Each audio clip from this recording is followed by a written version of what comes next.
આપણે ભૂગોળનો પાઠ ભણી રહ્યા છીએ પૃથ્વીની આંતરિક રચના અને ભૂમિ સ્વરૂપો. આપણે અગાઉના લેક્ચરમાં જોયું કે જળકૃત ખડકો, અગ્નિકૃત ખડકો અને રૂપાંતરિત ખડકો વિશેની આપણે માહિતી મેળવી. હવે ખડક ચક્રની વિશે આપણે માહિતી મેળવવાની છે કે જે પથ્થરો ખડકો છે એ બને છે કેવી રીતે એની માહિતી મેળવી. તો તમને જાણીને નવાઈ લાગશે કે કોઈ પણ પરિસ્થિતિઓમાં એક પ્રકારના ખડક ચક્રમાંથી બીજા ખડક ચક્રમાં પરિવર્તન કેવી રીતે થાય છે એના વિશે આપણે જાણીશું.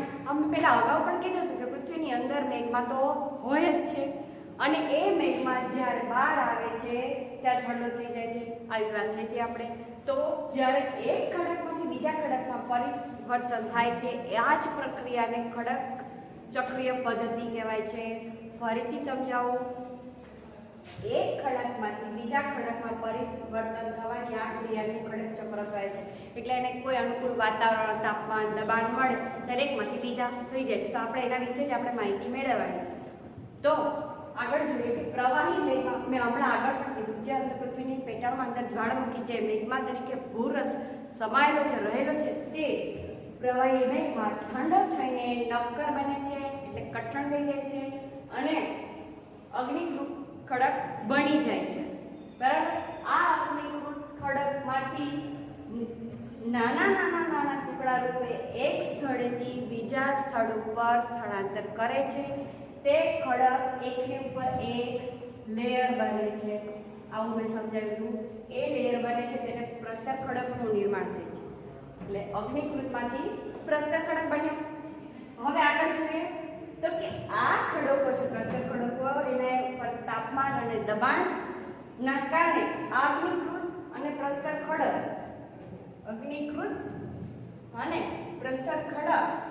બંને શેમાં રૂપાંતરિત થઈ જાય છે? રૂપાંતરિત ખડકમાં બદલાઈ જાય છે. ફરીથી સમજો. આ બે રૂપાંતર ખડક રૂપાંતરિત થઈ જાય છે અને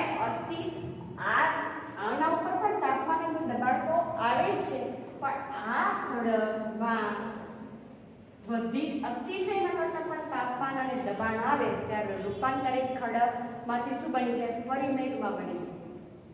અને મેઘમાં બની જાય તો ફરી આગળ પ્રક્રિયા શરૂ થઈ જાય છે. પ્રવાહી ઠંડો થઈ જાય, મેઘમાં નીકળે. આપણે એને આકૃતિ દ્વારા સમજવાનો પ્રયત્ન કરીશું.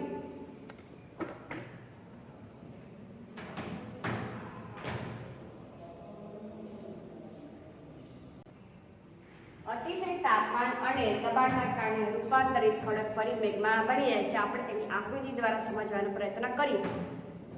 આ પૃથ્વીના પેટાળમાંથી આ રીતે જ્વાળામુખી નીકળે છે. અંદર મેઘમાં છે, મેઘમાં બહાર નીકળે છે અને ઠંડો થઈ જાય એટલે અગ્નિકૃત ખડક બને છે. આ અગ્નિકૃત કઠણ નક્કર હોય છે. એ ખડકોનું એક સ્થળેથી બીજા સ્થળે રૂપાંતર થઈ જાય છે અને નાના ટુકડામાં વિભાજિત થઈ જાય છે.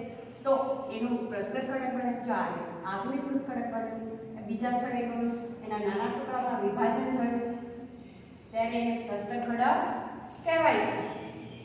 હવે આ પ્રસ્તર ખડકમાંથી આ ખડક ઉપર તાપમાન, દબાણ એ બધું આવવાથી એ ફરી પ્રવાહી મેઘમાં લાવા બની જાય છે. આના ફરીથી સમજાવું. અગ્નિકૃત ખડક પછી પ્રસ્તર ખડક. આ જે ખડક છે તે નાના ટુકડામાં વિભાજન થઈ જાય છે અને આગળ જઈને તે આ બંને મળીને રૂપાંતરિત ખડક બની જાય.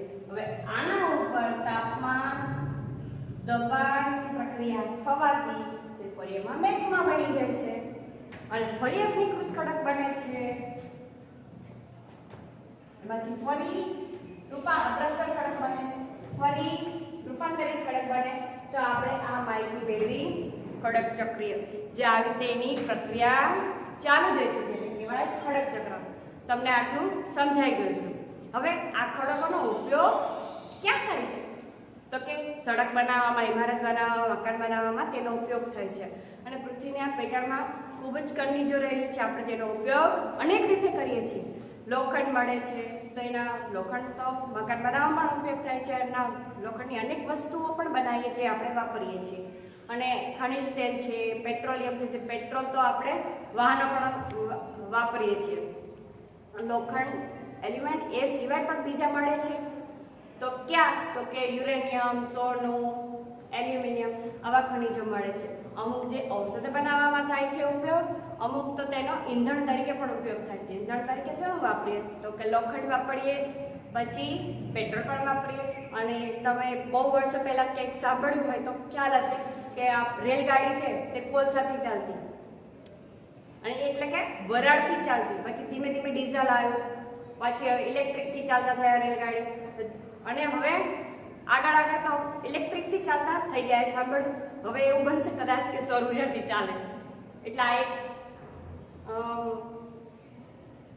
કહેવાય કે પ્રગતિ કહેવાય આપણે તો. અને આપણે જોઈએ એનો ઉપયોગ, તો આ લોખંડ, કોલસો એના ઉપયોગ તો આપણે જોયા. હવે કોલસો પણ આપણે ક્યાંક જોયું, સગડીમાં નાખીને ચૂલામાં રસોઈ બનાવવામાં પણ ઉપયોગ કરતા હોય છે. આવી રીતે આપણે આનો અનેક રીતે ખનિજોનો ઉપયોગ કરીએ છીએ. હવે આપણે આગળ જોઈએ ભૂમિનું નિર્માણ કેવી રીતે થાય છે. આપણો છે ટોપિક ભૂમિ સ્વરૂપોનો નિર્માણ.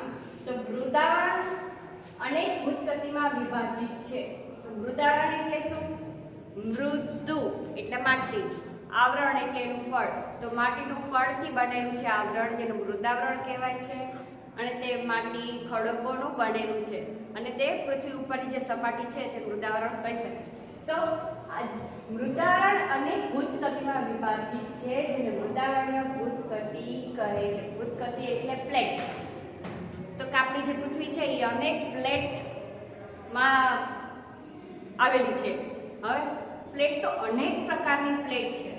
નીચે પૃથ્વીની અંદર મેઘમાં છે. જે પહેલા તમે સાંભળ્યું હોય તો કે પૃથ્વી સૂર્યમાંથી છૂટી પડેલી છે. મેં જે વાત કરી હોય તો સૂર્યમાંથી જે છૂટી પડી ત્યારે કેવી હતી? ગરમ હતી. ધીમે ધીમે તે ઠંડી પડી અને અલગ અલગ સ્વરૂપોનું રૂપાંતર થયું, જલાવરણ, વાતાવરણ. એ આગળના ચેપ્ટરમાં આપણે જોઈશું.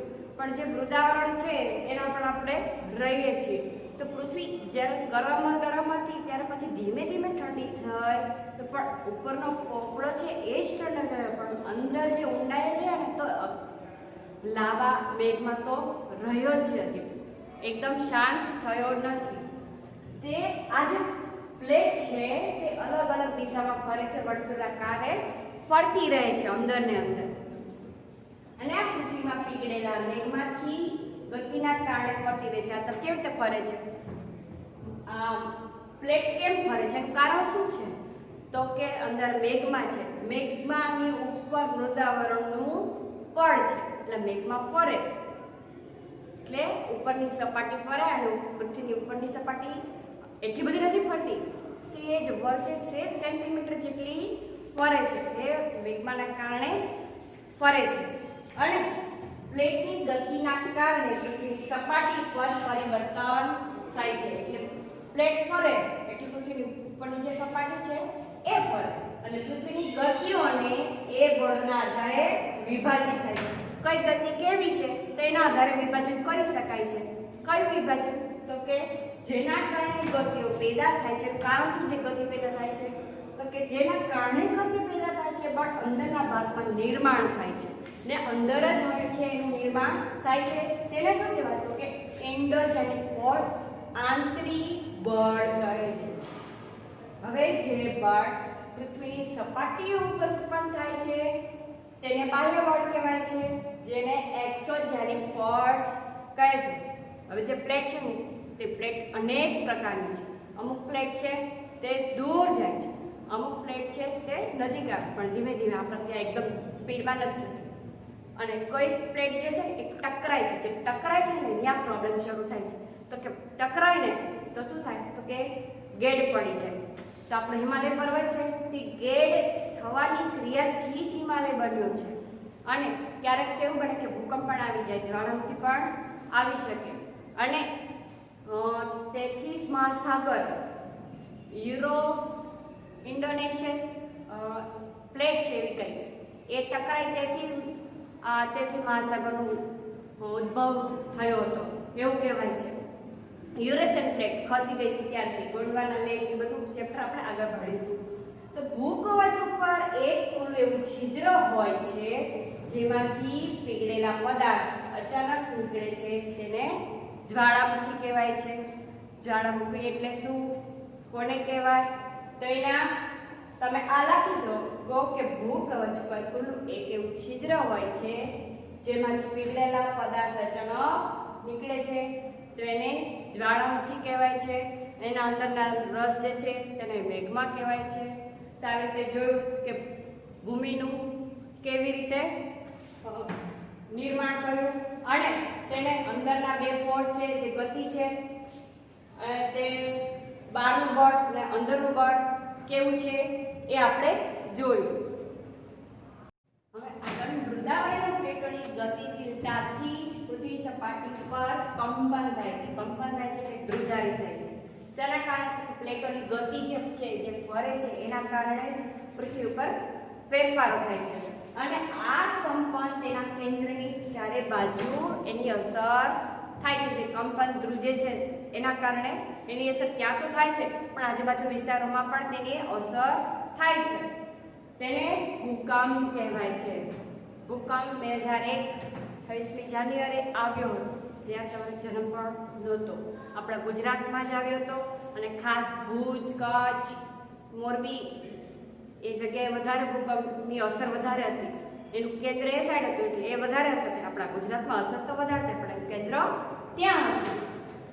ભૂકવચની નીચે સ્થાન કે જ્યાંથી કંપનની શરૂઆત થાય છે તેને ઉદ્ગમ કેન્દ્ર કહે છે. મેં હમણાં જ વાત કરી કે એનું કેન્દ્ર જે હોય ત્યાં એની વધારે અસર થાય, ત્યાંથી દૂર જઈએ તો એની અસર ઓછી હોય. હવે આપણે ગુજરાતમાં કેન્દ્ર હોય ભૂકંપનું તો ગુજરાતમાં વધારે અસર થાય પણ એની તીવ્રતા કેટલી છે એના પર આધાર રાખે. તો મહારાષ્ટ્રમાં એની અસર ઓછી હોય અને રોજે ભૂકંપના ઝટકા લાગતા જ હોય છે. રોજ કેટલાય આવતા પણ એ આપણી પૃથ્વી સહન કરી લે છે પોપડો. પણ જ્યારે એની તીવ્રતા વધારે હોય છે ત્યારે ભૂકંપ ઉદ્ભવે છે અને ભૂકંપ થવાથી તો ઘણું બધું નુકસાન થાય. માણસો દટાઈને મરી જાય, ઇમારતો પડી જાય, કેટલું નુકસાન થાય, જાનમાલની નુકસાની થાય છે. કંપન ઉદ્ગમ કેન્દ્રના બહારની તરફ તરંગો રૂપે ગતિ કરે છે. તરંગો રૂપે ગતિ કરવું એટલે શું? તરંગ એટલે શું? તો તમને એક ઉદાહરણ આપું કે નદી હોય તમે એક પથ્થર નાખો તો કેવા તરંગ થાય. તો એવી રીતે જ્યાં ઉદ્ગમ કેન્દ્ર છે, જ્યાં પૃથ્વીની અંદરથી જે ગતિ બહાર આવે છે એ જે એને લીધે ભૂકંપ થાય છે. તો આ ઉદ્ગમ કેન્દ્ર છે જે બહારની તરફ તરંગો રૂપે આવે છે અને ગતિ કરે છે. ઉદ્ગમ કેન્દ્રના નજીકના સપાટી કેન્દ્રને અધિકેન્દ્ર કહે છે. હવે ઉદ્ગમ કેન્દ્ર છે ત્યારે જે નજીકની જે સપાટી છે તેને શું કહેવાય છે? તો કે અધિકેન્દ્ર કહેવાય. અને અધિકેન્દ્રમાં નુકસાન સૌથી વધારે જ હોય. મેં તમને હમણાં જ વાત કરી જે નજીકના પ્રદેશો હોય અને તીવ્રતા વધારે હોય તો ત્યાં વધારે અસર થાય પણ જેમ દૂર જઈએ તો તેની તીવ્રતા ઓછી થતાં તેની અસર નુકસાન ઓછું થાય છે. હવે મુખ્ય સ્વરૂપો કયા છે? ભૂમિ સ્વરૂપો તેના વિશે આપણે હવે ચર્ચા કરવાની છે. તો મુખ્ય સ્વરૂપો કયા છે? દોવાણ, ઘસારણ, પરિવહન. આ મુખ્ય કારણો લીધે જ ભૂમિ સ્વરૂપોનું નિર્માણ થાય છે. તો ઘસારણ એટલે શું? તો કે ભૂસપાટી જમીનની ઉપરના સપાટી ઉપર જળ, પવન અને હિમ જેવા વિવિધ ઘટકો દ્વારા ઘસારણ થાય છે. ઘસારણ કેવી રીતે થાય છે? કારણ શું છે કે પાણીથી પણ ઘસારણ થાય, હવાથી પણ ઘસારણ થાય અને હિમ એટલે કે બરફ. આ ત્રણ કારણો છે જે ઘટકો છે જેનાથી ઘસારણ થાય છે જમીનનું. અને હવે ધોવાણ એટલે શું? તો કે પાણીથી નદીઓનું જે પાણી આવે એનાથી એની જોડે માટી હોય, કાંકરા હોય, કાપ હોય, એને જે કાપ કહેવાય એ બધું પાણી સાથે આવે છે તો એને જમીનનું ધોવાણ કહી શકાય. જો પૂર આવતા જમીનનું ધોવાણ થાય છે. તો હવે પરિવહન એટલે શું? તો કે પવન, જળ એટલે કે પાણી અને ઘસારયુક્ત પદાર્થો એની જોડે જે હોય તે એક સ્થળથી બીજા સ્થળે જઈએ તો તેને પરિવહન કહેવાય છે. તો આ ઘટકો જે છે ધોવાણ, પરિવહન એ બધાને મુખ્ય ઘટકો છે જે ભૂમિ સ્વરૂપ બનાવે છે. ને નિક્ષેપણ એટલે શું? તો કે નિક્ષેપણ એટલે જે નદીની સાથે જે કાપ, પથ્થર ને બધું આવે છે તેની જોડે વહી આવશે અને નિક્ષેપ પણ કહી શકાય. આપણે જોઈશું નદીનું કાર્ય શું છે. તો નદીના જે પ્રવાહ હોય છે, જળ પ્રવાહથી જમીનનું ધોવાણ થાય છે, ઘસારણ થાય છે.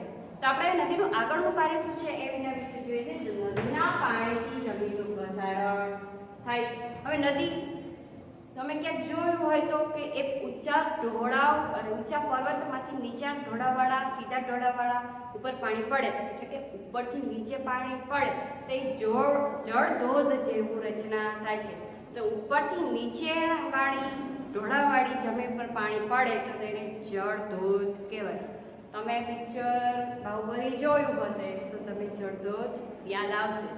વોટરફ્લો કેવો હતો એટલે તમને થોડી કલ્પના આવી જાય કે જળધોધ કોને કહેવાય. ઉપરથી નીચે પાણી આવતું હોય તેને જળધોધ કહી શકાય. એનું પાણીનો સ્પીડ કેવી હોય અને કેટલા પ્રમાણમાં પાણી આવે છે એ તમે એનો અંદાજ લગાવી શકો. એ સીન યાદ આવે તો, જોયું હોય તો.